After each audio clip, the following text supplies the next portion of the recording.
Looking at this model of New York City from above ground gives no indication whatsoever of the city within a city below the ground.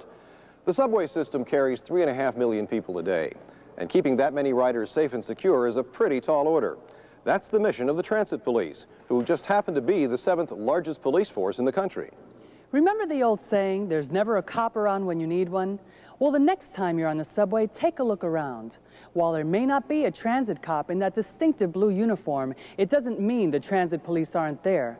The nearest transit cop could be standing right next to you, looking like anything but the police, but looking out for your safety and security.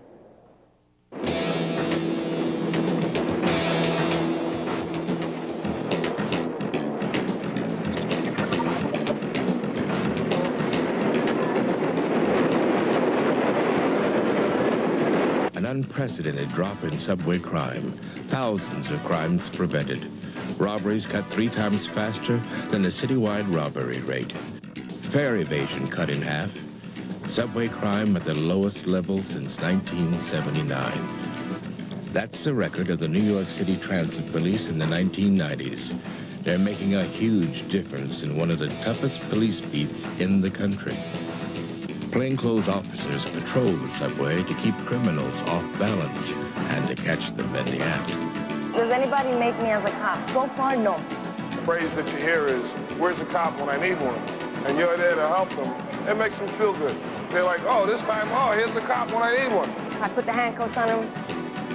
They just kept looking up like, are you really a police officer? Are you really? And finally, I guess it hit them. And then the victim looked at me and she goes, you know, hon, I swear to God, I just didn't know you were a police officer. That's a good disguise. Fare evasion sweeps carry plainclothes tactics one step further, stopping thousands of criminals and confiscating hundreds of weapons at the turnstiles.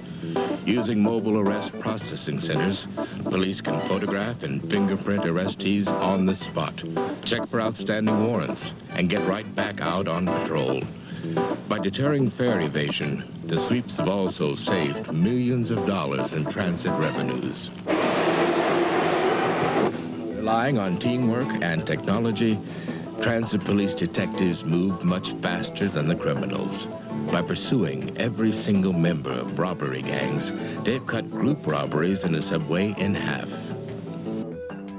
Decoys, disguised as tourists, drunks, and other easy marks, put their bodies between the criminals and subway riders.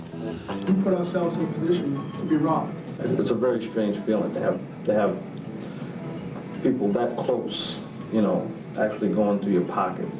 That you must seem as helpless as you can. And that helpless feeling goes right through the decoy. Some of the times we're most effective is when we don't get hit. Because the few people who walk by that might be looking at the decoy, might be looking at a chain, who say, no, that could be a cop. That's one of the most effective things we do.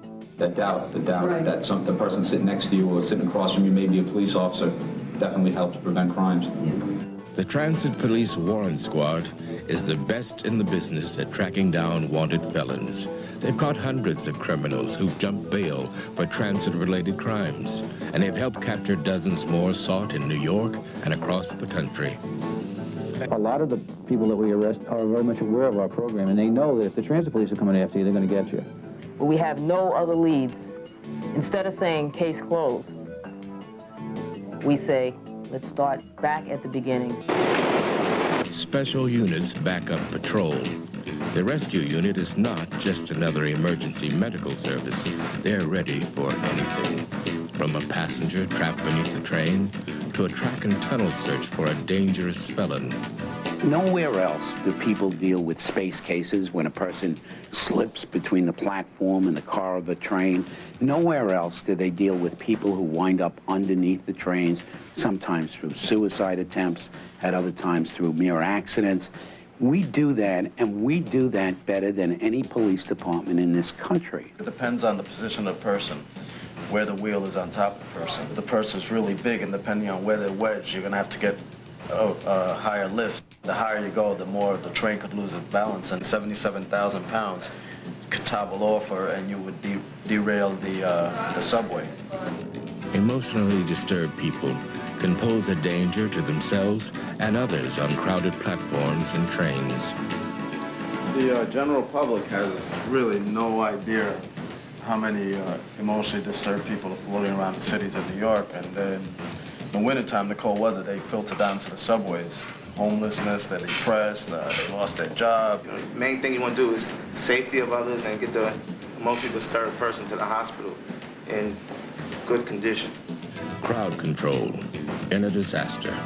Underground, in the dark, with 600 volts of electricity everywhere.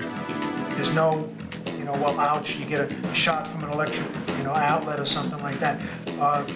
This is instantaneous death. The only thing that's going through them is they want to get out of this enclosed area any way they can, as fast as they can. The bottom line is the people that are down there, to get them out as quickly and safely as possible without creating a larger problem that already exists. 1989, 5,000 people living in dark, dangerous subway tunnels. Transit police mount the largest police homeless outreach effort ever, anywhere. Night after night, outreach officers go deep into tunnels, offering food and transportation to shelter. In the city, the numbers are going up, yet we've been able to bring the numbers down in the subway to less than 1,000.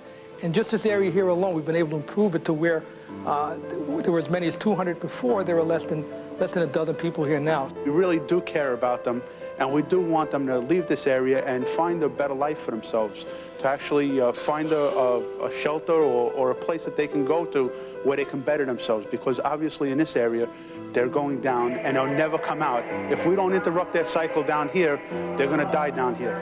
And when you really get down to it, police work is helping people, and that's what we do here, help people. Helping people, catching criminals, preventing crime. In the subway, it's a unique job, unlike any other kind of policing. But most important, they have the people. We have community policing long before they came up with that term. We're all over the place. I say the person you least expect, that's who's next to you, that's the police officer. The public is entitled to it. Love the job. I feel good about it. So don't ever underestimate us. I had a choice of 3 departments. I chose transit because this is where I wanted to be. And this is where I'm staying. People have got to realize that we're a different breed, we do a different job, and we do a job very well. Underground and under control. And aren't we glad they are? When we come back, we'll take a close-up look at this incredible model of New York City.